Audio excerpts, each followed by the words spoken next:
Salut les filles, comment vous allez? Nous passons notre temps à nous plaindre, nous passons notre temps à nous lamenter de l'instabilité, de l'infidélité des hommes. Mais qu'est-ce que les hommes demandent? Qu'est-ce que les hommes demandent exactement dans leur relation? De quoi est-ce que nous allons parler aujourd'hui? Bienvenue à ceux qui viennent de nous prendre la cour. Vous êtes sur BS TV. Ici, nous parlons des difficultés des parents solos à évoluer seuls, avec l'éducation de leurs enfants, la possibilité aussi de reprendre leur vie de couple. Nous abordons le sujet des parents qui vivent en couple, leurs échecs, leurs succès. Vous êtes sur une chaîne de partage d'expériences. Qu'est-ce que les hommes demandent? Puisque nous sommes toujours insatisfaits, nous sommes toujours en train de nous plaindre de l'instabilité des hommes. Nous sommes toujours en train de parler de l'infidélité des hommes. En oubliant tout simplement que dans la nature masculine, ils sont faits comme ça d'avoir toujours les yeux dehors, d'avoir les yeux sur du nouveau, d'avoir envie de partager encore leur vie avec de nouvelles personnes. Ils sont toujours comme ça. C'est vrai que c'est insupportable. C'est vrai que ce n'est pas facile à gérer dans une vie de couple. Ce n'est pas du tout facile à gérer. Mais qu'est-ce que les hommes recherchent exactement? Qu'est-ce que les hommes recherchent dans la vie avec leur partenaire féminine? Les hommes demandent simplement d'avoir une femme soumise. Une femme soumise, c'est quoi une femme soumise? Une femme qui reconnaît la place de l'homme dans le couple. Une femme qui accepte de respecter son homme, qui accepte de se soumettre à lui, quoi qu'il advienne. D'être inférieur, de donner la place de royauté à l'homme comme il le mérite. Les hommes sont faits de cette nature et sont de nature supérieure. Ça, on ne peut pas sous-estimer cette supériorité de l'homme dans la vie et dans la vie de couple. Il faut accepter en tant que femme d'être inférieure à l'homme sous le toit. Quand il y a quelque chose, demander la permission à son homme. Quand il faut faire quelque chose, informer son homme. Quand il y a un souci, il faut accepter de parler à son homme, de prendre l'avis de son homme pour pouvoir gérer la situation sous les ordres du monsieur. Les hommes sont des rois, quoi que nous fassions. Mais qu'est-ce qu'il faut faire pour avoir une femme soumise à ses côtés, chers hommes? Qu'est-ce qu'il faut faire? Il faut être un homme accompli, il faut être un homme total, un homme présent, un homme qui assume ses responsabilités dans la vie de son épouse et aussi dans la vie de ses enfants. Pour que la soumission vienne d'elle-même, il faut que la femme se sente à l'aise dans la vie de couple. Il faut qu'elle se sente protégée, qu'elle se sente aimée. Et qu'est-ce que les hommes recherchent encore? Ils recherchent des femmes de prière et de foi. Une femme de prière et de foi est une femme qui est capable de protéger son foyer du mal, de protéger son foyer du danger.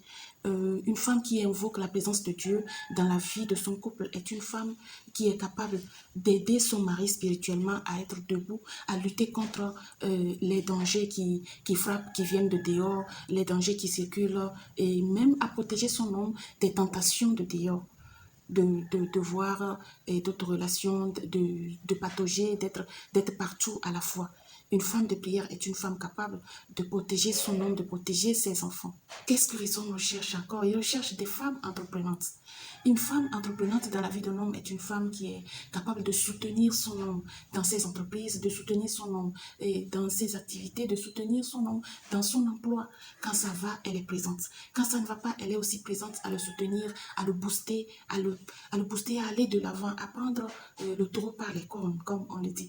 Et une femme entreprenante est une femme forte, une femme qui lutte contre les aléas de la vie, qui lutte contre les aléas entrepreneuriales, qui lutte vraiment pour aider son homme à percer, pour aider son homme à aller de l'avant, pour aider son homme à prendre les choses à bras le corps, à ne pas laisser tomber. Quand l'homme se sent démoralisé, quand il se sent faible et face à des situations qui le mettent à terre, parce que ça arrive. Et il y a des hommes qui ne se retrouvent pas par moment dans leurs activités, dans leurs entreprises, même dans leur vie professionnelle, qu'ils soient employés dans une société ou dans une entreprise. Il y a des moments où la faiblesse arrive, où c'est difficile de joindre les deux bouts, c'est difficile d'aller de l'avant. Donc, ils ont besoin de ces genres de femmes-là pour les aider, pour les booster et à aller de l'avant, à prendre de la force quand la faiblesse prend le dessus. Les hommes ont besoin d'une femme aimante. Une femme aimante est une femme qui est capable de pardonner le pire des erreurs de son homme. Une femme aimante est une femme qui donne la meilleure éducation à ses enfants, qui rassemble. C'est une femme qui rassemble la vie dans son couple, dans son foyer. Une femme aimante est une femme qui est prête à discuter face aux imperfections de son homme. Une femme qui est prête à parler. Une femme qui sait choisir les moments pour discuter avec son homme, pour parler des manquements, une femme qui sait pardonner, une femme qui sait dire oui quand c'est oui et qui sait dire non quand c'est non dans la politesse. Une femme qui donne beaucoup de stabilité à sa vie de couple. Ces genres de femmes sont très rares et faites un effort pour en faire partie. De quoi est-ce que les hommes ont encore besoin? Ils ont besoin des femmes entreprenantes. Des femmes entreprenantes où ce sont ces femmes-là qui, avec de petits moyens, peuvent développer une activité génératrice de revenus qui puisse même couvrir les besoins de la famille.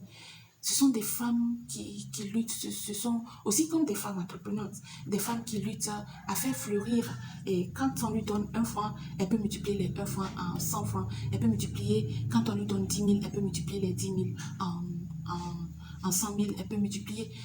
Elle a cette faculté-là, elle a cette possibilité-là de générer des revenus facilement, d'être économiquement, de stabiliser la famille économiquement, que financièrement, les choses soient stables dans leur vie, dans la vie de son foyer. Il y a des femmes qui ont cette possibilité-là d'aller de l'avant, de faire germer le peu de grains qu'on lui donne pour porter de grands fruits dans la vie de sa famille, dans la vie de son couple, dans la vie de son homme. Il y a même des femmes qui boostent leurs hommes économiquement et qui les boostent à aller de l'avant économiquement, financièrement, par leurs conseils, par leur présence, par le tact de leur habileté dans la vie de ces hommes-là. C'est vraiment pas facile d'être une femme dans la vie d'un homme. C'est vraiment pas facile d'être une femme stable, une femme, comme on le dit, dans la vie d'un homme. Mais avec ces qualités, il y a très peu de chances que l'homme sorte pour aller voir dehors, l'homme sorte pour aller patauger, pour toucher à tout ce qui bouge. Avec ces qualités, on a toutes les chances de garder son homme à ses côtés, de faire de lui un homme fidèle, de faire de lui un homme bon, un homme aimant, un homme présent dans la vie de son couple, un homme qui assume ses responsabilités. À ces gens, donc, quand il y a des amis qui proposent, on va prendre un pot, il dit toujours non, ma femme m'attend à la maison, ma famille m'attend à la maison, mes enfants m'attendent à la maison. Ils n'ont pas honte, ils n'ont pas peur de prouver leur présence dans la vie de leur famille, de leur couple. Alors, chère dame, quoi qu'on dise, quoi qu'on fasse, de l'instabilité des hommes, quoi qu'on se plaigne, on peut faire le tour du monde et revenir.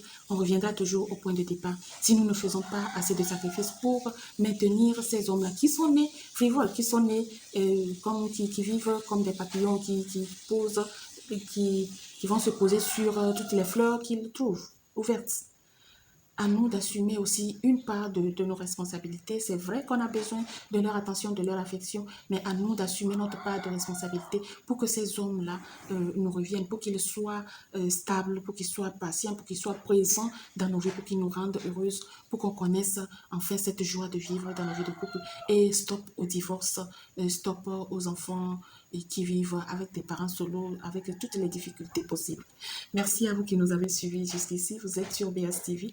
Et si, n'hésitez pas à vous abonner, liker, partager, faites grandir la communauté. On parle des difficultés des parents solo à évoluer seuls avec l'éducation des enfants, la possibilité de reprendre leur vie de couple et on traite aussi le sujet des parents qui vivent en couple, leurs échecs, leur succès. Vous êtes sur une chaîne de partage d'expérience. Et moi, c'est félicité pour ceux qui ne me connaissent pas. Bonne fête de fin d'année à vous tous et heureuse année à toutes les familles, à tous les enfants, à tous les papas, à tous les mamans. Portez-vous bien, prenez bien soin de vous, prenez bien soin de tous ceux qui vous sont chers. Je vous dis à la prochaine sur cette chaîne. Au plaisir. À plus.